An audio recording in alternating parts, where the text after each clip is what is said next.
After removing the hook, Dazon snatched a quick selfie with his catch before letting it back into the water. He increased back to trolling speed, reset his rod, and sent the photo to Dave. Then he remembered Dave was 3 hours behind, probably sleeping after surgery.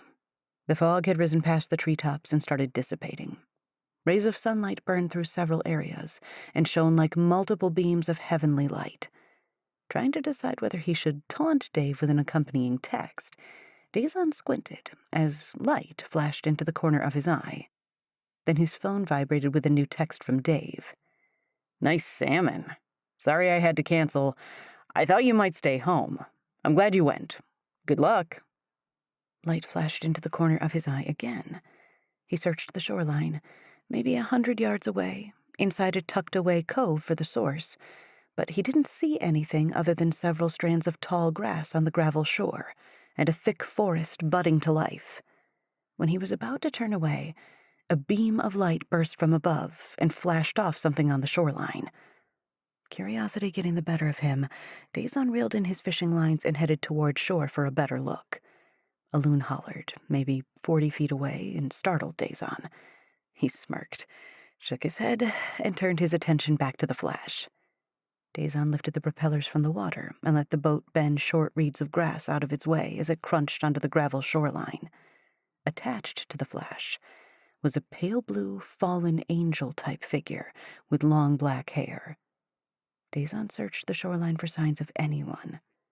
Besides a few squirrels somewhere just out of sight scurrying around, the loons, and a few morning birds, everything seemed quiet. Dazon stepped out of his boat and tugged it up on shore enough so it wouldn't float away. He scanned the area again.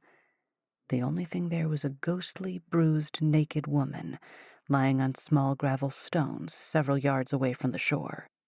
Her head was tilted at an awkward angle, with her long black hair splayed out away from her face, fan-like on the ground.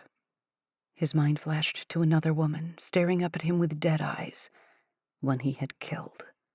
She had a strong nose and similar complexion, copper brown turned to a ghostly blue. Dazon shook away the image.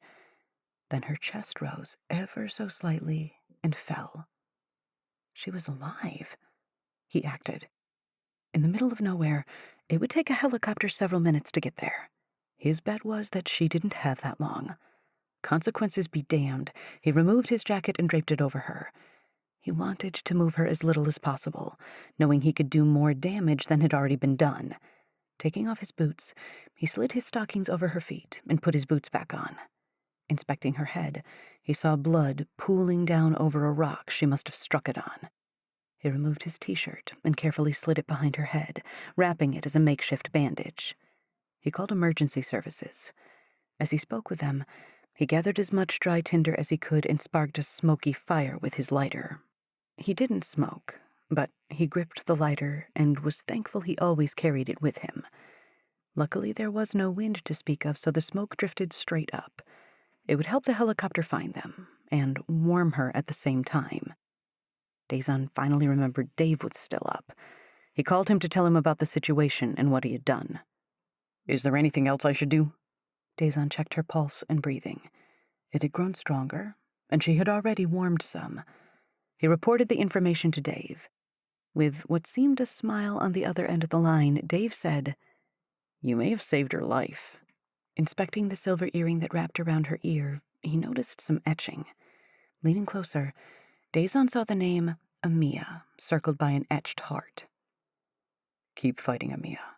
Help is on the way." He gripped her hand and held it. "Keep fighting."